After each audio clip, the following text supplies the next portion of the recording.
What is going on, everybody? It's Alex coming back at you with another video. And today we're going to be doing a Bengals 7-round mock draft. So, Bengals fans, if you guys love mock drafts, like, comment, subscribe, because I make these almost every single day of the week. So, you guys would think I run out of stuff to do. I absolutely don't. I got 32 teams I have to do mock drafts during the season as well as after. We got fan mocks coming up, so you want to be a part of that, join the Discord and lots more, because we got my boy B Gill in here, but I don't have too many more vocal Bengals fans. I do actually have a couple other ones, but you guys can all chat down there as well. But this is not about time to promote my channel. This is time to talk about the Bengals. So before we do the 7-round mock draft, let's take a quick look at the roster. Starting off with the quarterback position, I'm going to change it up. I normally just go down the list.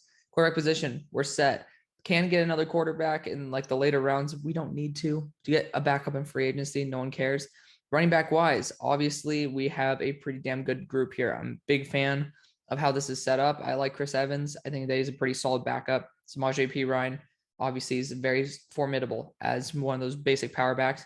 Even Travion Williams. I mean, I thought he was pretty damn good coming out of Texas A&M. So you got a good start there. Looking at the wide receivers, you got Tyler Boyd, Jamar Chase, T. Higgins. Those are going to be the only receivers left. So is bringing on a wide receiver a bad idea? It depends on the round and depends on the value. Definitely nothing early because we got our top three. But if we do see somebody late, then maybe it wouldn't be a bad idea to bring on a fourth wide receiver. But of course, free agency exists. Tight end. This is going to be a big focus for me. I think that maybe a 3rd-round pick wouldn't be too shabby to throw at the tight end position. We've already thrown a second at it with Drew Sample, right? So I don't think CJ Uzomah is going to be commanding another large contract. He's been doing very well, but it's not worth paying a shit ton, especially when Joe Burrow is going to be closing in on his contract. Yeah, granted, 2025, but you need to save every dollar that you can. CJ Uzomah, probably not the highest end tight end that you can have when you can get a guy like Trey McBride in maybe the 3rd round. So there's a lot to like about this team with the weapons it has. You know, you got your quarterback, you got your running back, you got your starting receivers. You know, you can fix the tight end position pretty easily, in my opinion. So that's something to be proud about. Now let's look at the offensive line, because this is something that might need a little work. Jonah Williams, the actual true left tackle. Yeah, I mean, he's a solidified dude. As long as he stays healthy, I think you're fine. Jackson Carman, Deontay Smith. I love Deontay Smith. He was my guy last draft as a guard. Huge fan of him. If he's going to be able to continue playing guard for you, even be a depth piece, that is going to be phenomenal. Jackson Carman, I believe, is playing right guard right now, or he might be playing right guard. I'm bugging out right now because I remember talking about how Jackson Carman never played guard in the first place, nor on the right side. Regardless, you have 2 really good pieces there for the guard spot, not to mention, of course, your guard position, where you also have Riley Reif to play tackle as well, which he's a good guy to put in here and there, just as long as you don't pay him too much. But another guy who we need to talk about is Quentin Spain. He's up for a contract this year. So the question is, do you trust your guards enough? And for me, I'd say no. I don't trust Deontay Smith to be able to be a full-time NFL starter yet. That being said, it's not a bad thing. You also have Xavier Suafilo and Trey Hopkins here. Those guys are solid, but not worth starting, especially after their next contract. I wouldn't give them another one. They're getting paid too much as it is. And then for a center, you got him in the 5th round. Trey Hill, I'm pretty sure Hopkins plays center right now anyways, but he's developmental. I sure as hell don't want him to be my starting caliber center. So I think center, possibly right guard, and right tackle are positions that we need to focus on. Tight end as well. Looking at the quick look at the defense, I think we should look at the secondary first and then build down to the trenches. Von Bell, Jesse Bates. Yeah, as long as you're able to keep Jesse Bates, I mean, if you weren't going to, I'm sure you would probably either have traded him or tagged and traded him, which you could still do that. But I highly doubt it. Jesse Bates is an absolutely phenomenal talent, and I think that it'd be foolish to give up a guy like that. That being said, you know, you do have availability for another safety. We do run a lot of 3 safety sets. Don't think Brandon Wilson is going to stop us from being able to add to that. And then looking at the corners, sorry for people who might have issues like going with all the screen stuff, but Trey Waynes has not been the guy who probably the money says he should be. Mike Hilton, I'm a Steelers fan, so former Steeler here. Absolute beast. I love him. It sucks that he went to a rival, but you know what? You guys got a good steal there. I think Mike Hilton will pay dividends. Awuzie, I think he's been solid, but you don't have a true number one. And I have a feeling in the second round, we might be able to snipe somebody very, very good. I have no idea. This is all going to be live.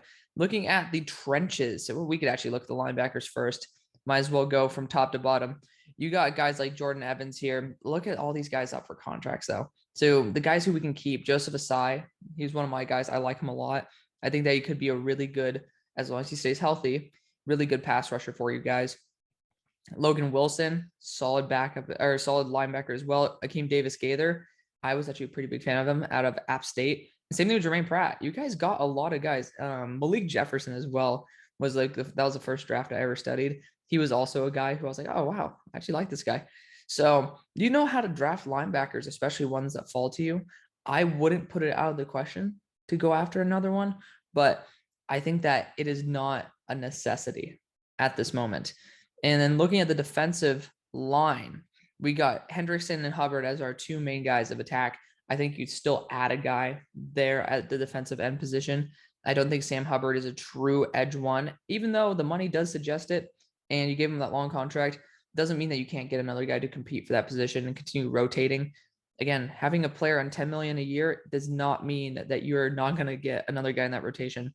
$10 million a year for an edge rusher is dirt cheap nowadays. But hey, Sam Hubbard's good. I like Sam Hubbard coming out. I had a second round grade on him, and he's been paying dividends. I like it. Trey Hendrickson, bit of an overpay, but again, not really that big of an issue in my eyes. I think he's a really good player. Look at the defensive interior. You got DJ Reader here, who's your big threat. I do love DJ Reader.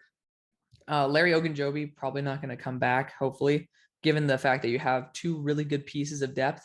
There's not really another defensive tackle on the level of talent that DJ Reader has at least shown in the past. With Cam Sample, Tyler Sheldon, both guys who I liked in last year's draft. But I don't think that there's going to be one in this class either. So I'd probably be going away from even talents like Jordan Davis. I'd be going away from that. BJ Hill as well in that trade for, I'm pretty sure, traded to the Giants. I'm bugging on the guy's name. I'm so shocked too. Center out of Ohio State, Billy Price. So that's the overlook on the team. Let's get in the draft and make this team even better, because you guys have done a great job flipping your franchise. You know, you were playoff competitors for a while, and then the team hit a bit of a low, and now you're back. So I think that all is looking well. Of course, if we would ever get a guy like Kyle Hamilton to fall to us, that'd be great.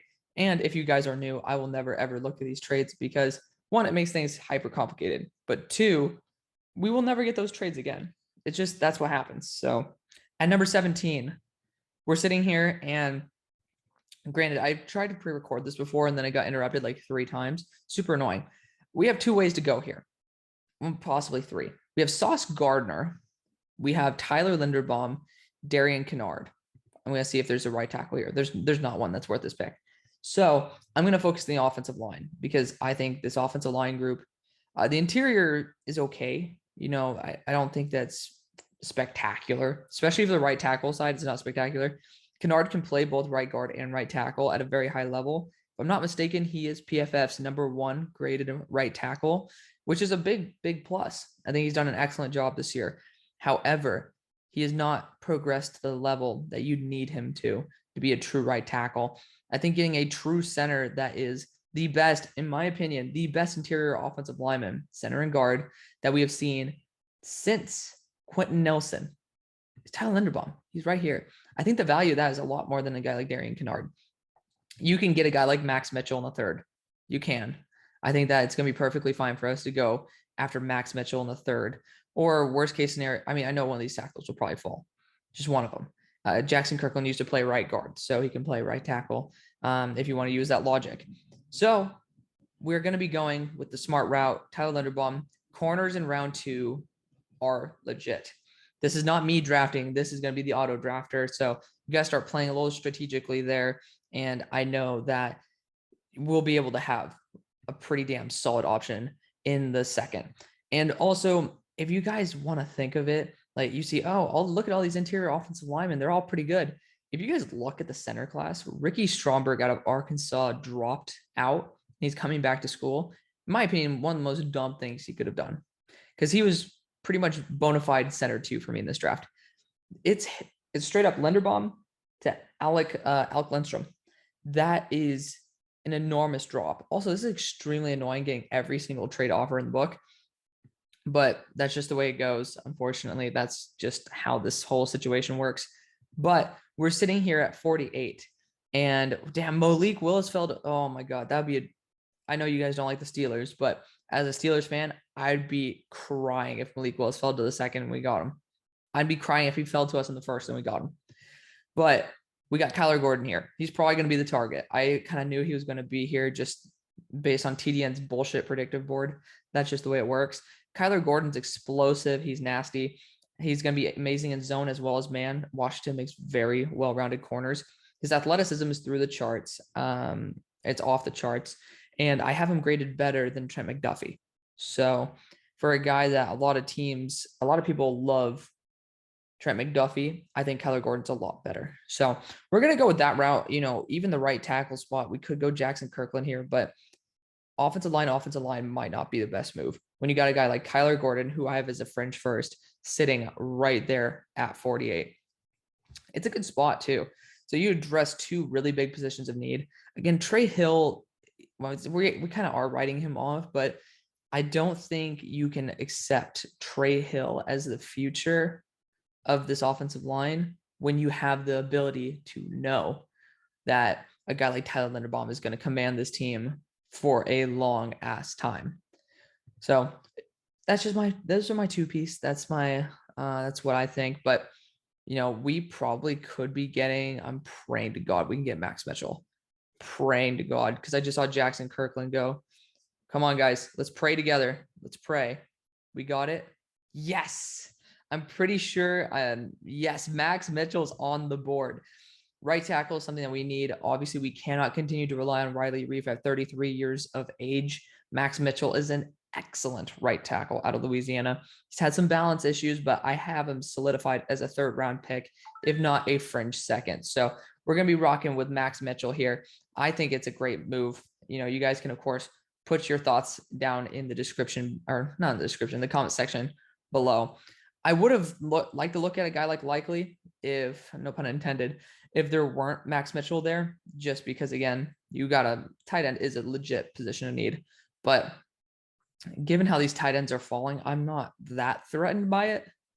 I'm pretty sure they're going to be going very soon, though. So we'll see what happens. Honestly, I'm not too afraid. If we lose out on tight ends, that's perfectly fine to me. I'm not mortified by it, but we'll see.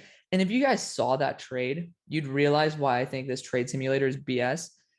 New York just offered their 4th and then next year 4th to trade back with us. Just so dumb, really dumb stuff. I know I said we didn't need linebacker, but if y'all want a fun linebacker to watch, please look at Chad Mumma. This guy's a beast. He's crazy in coverage too. But what position was I going to look at? Tight end. So you still have some pretty solid guys on here. Dalton Kincaid is another one he's okay. I don't know if he's actually coming out this draft though. We're gonna play the predictive board and we're go after Greg Dulcich next round. I have a 3rd on him, like a late 3rd, maybe early 4th on him. And these two guys definitely should be going back. Josh Whyle should transfer, but we'll leave that out of this. Josh Whyle is arguably my tight end 1. I love that guy. Still, we're going to be looking at other positions of need. Again, we might go Chad Mumma just because linebacker he's just the best player available. And I don't think the linebackers that we already have are good enough reasons to pass. Interior defensive lineman, there's just nobody. If you guys are looking over here, there's nobody even close to the talent of Sample as well as Shelvin. So I'm not a huge fan of that either. Safety wise, yeah, this class just not too bueno there either, guys. So looking at maybe some edges, Sam Williams and Boye Mafe are two guys that stand out to me. I think Sam Williams is going to jump up draft boards. Like, this guy's for sure going to be gone in day 2, if not round 2. He's done a very good job so long as he doesn't face mask the quarterback. Boye Mafe is ridiculous though. His raw talent is just off the charts. I did not realize he was a Bruce Feldman's Freaks List character, but he deserves it. Like, he is unreal. And actually for that, it doesn't really fit the scheme. So I'm just a huge fanboy of Boye Mafe.